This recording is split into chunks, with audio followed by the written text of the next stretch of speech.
Shane Watson और Darren समी ने तो कर दिया इनकार। उसके बाद पीसीबी पहुंचा है साउथ अफ्रीका के ओपनिंग बैट्समैन गैरी क्रिस्टन के पास। जी हां, गैरी क्रिस्टन जो साउथ अफ्रीका के ओपनिंग लेजेंडरी बैट्समैन थे, जिन्होंने 2004 में रिटायरमेंट ली और 2008 से अपना कोचिंग जो है करियर स्टार्ट किया था। He was very fine batsman, मेरे तो भाई फेवरेट प्लेयर थे, मैं उनको बहुत पसंद करता था और बहुत रिलायबल बैट्समैन थे। बैटिंग में भी उन्होंने बहुत ज्यादा कारनामे अंजाम किए और कोचिंग के अंदर भी एक दो कारनामे उनके नाम पे भी मौजूद हैं।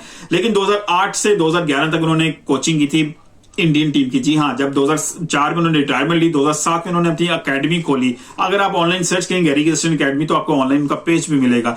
2008 के अंदर जो है उनको ऑफर हुई बीसीसीआई से, जी हां, इंडियन क्रिकेट बोर्ड से, कि आप 2 साल के लिए कॉन्ट्रैक्ट लीजिए और इंडिया के बने हेड कोच। जब वो इंडिया के हेड कोच बने तो उनकी जो पहली एज ए कोच जो फुल सीरीज थी वो थी साउथ अफ्रीका, उनके अपने ही होम कंट्री के खिलाफ। तो ये सीरीज तो रही 1-1 से बराबर।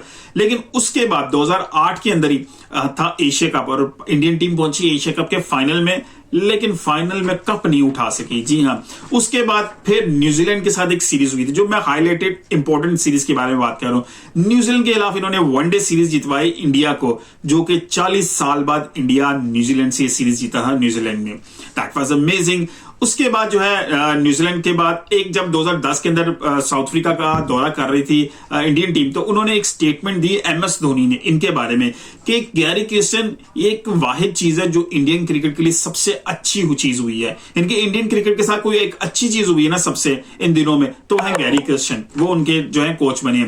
अब 2010 के अंदर जब उनका कॉन्ट्रैक्ट खत्म होने वाला था तो 2011 का वर्ल्ड कप सर पे मौजूद था। बीसीसीआई ने उनको रिक्वेस्ट करके 1 साल का जो टेन्योर था वो एक्सटेंड करवाया रिक्वेस्ट करके, तो उन्होंने एक्सेप्ट कर लिया और 2011 में इंडिया यानी बीसीसीआई के अंडर जो है इंडियन क्रिकेट टीम ने गैरी क्रिस्टन के अंडर जो वर्ल्ड कप उठा लिया।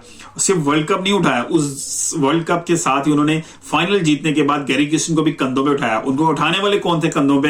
विराट कोहली और सुरेश रैना और एक खान थे, जो इरफान पठान के जो भाई हैं वो साथ उनके शामिल थे। नाम मेरा ज़हन से निकल गया, अगर आपको याद है तो जरूर बताइएगा मैसेज के अंदर। अच्छा, ये चीज तो हो गई 2011 के। उन्होंने उसके बाद जो है ना रिटायरमेंट ले ली। उन्होंने रिक्वेस्ट की थी कि एक्सटेंड करें और आपका पीरियड कोचिंग का। उन्होंने माजरत कर ली कि मैं फैमिली को टाइम देना चाह रहा हूं, मेरी फैमिली है, ग्रोइंग फैमिली है, बच्चे बड़े हो रहे हैं, सो ऑन। उनकी फैमिली के वाले से ऐसी स्टेटमेंट भी हैं। लेकिन जैसे उन्होंने यहां से क्विट किया तो उन्होंने जाके साउथ अफ्रीकन टीम को ज्वाइन किया। 2011 से लेकर 2013 को उन्होंने साउथ अफ्रीका टीम को कोच किया। लेकिन वहां पर उन्होंने सिर्फ एक चीज अच्छी की, 2012 में ही साउथ अफ्रीकन टीम को नंबर 1 टीम बनाया टेस्ट रैंकिंग में, जब उन्होंने इंग्लैंड को 2-0 से शिकस्त दी। अब उसके बाद 2017 यानी कि बीच में फिर गैप है, 2013 से 17 4 साल का गैप है। 2017-18 में वो हेड कोच बने बिग बैश की एक जो फ्रेंचाइज है होबार्ट हरिकेन। लेकिन उनको कोई खासा कोई बहुत ज्यादा कोई इंप्रूवमेंट नहीं नजर आई, बहुत अच्छा उनको टाइटल नहीं जितवा सके। वो 1 साल के लिए वहां पे हेड कोच रहे। फिर उसके बाद आरसीबी के कोच बने 2007 में। उन्होंने जब खत्म किया वहां से contract, RCB royal Challengers Bangalore IPL की जो फ्रेंचाइज है, 2017 से 2019 तक वहां पर वो बैटिंग कोच रहे, हेड कोच नहीं थे। इंडिया के हेड कोच थे, होबार्ट हरिकेन के हेड कोच थे, लेकिन रॉयल चैलेंजर्स बेंगलोर में वो बैटिंग कोच थे। साउथ अफ्रीका के लिए भी वो हेड कोच थे। यहां पर उन्होंने कुछ खासा कोई जो है इंप्रूवमेंट तो नहीं कर सके, क्योंकि इन्होंने रिप्लेस किया था डैनियल विटोरी को।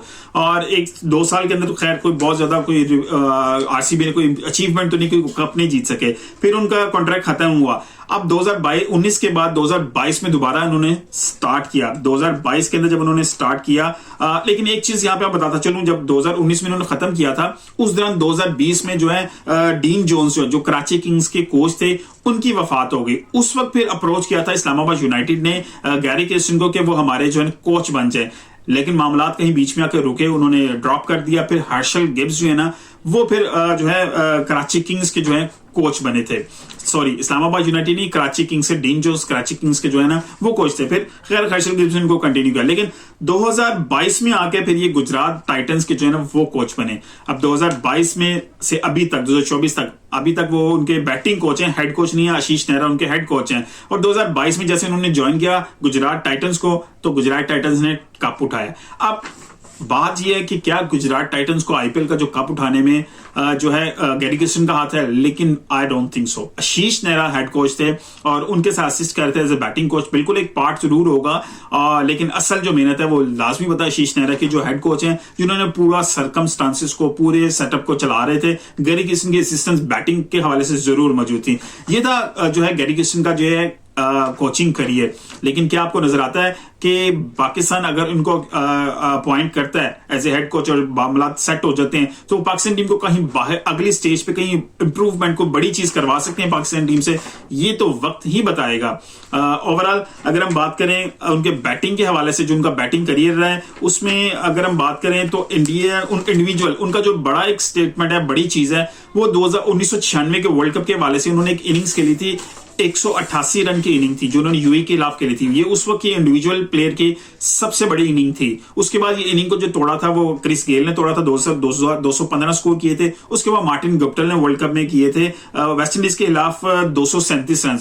तो ये दो इनिंग्स बाद में उनकी बनी थी, लेकिन उस वक्त की इंडिविजुअल की सबसे बड़ी इनिंग थी। और लेटर स्टेज में अगर हम बात करें तो साउथ अफ्रीका की तरफ से भी सबसे बड़ी वर्ल्ड कप की तरफ से खेली गई इनिंग है।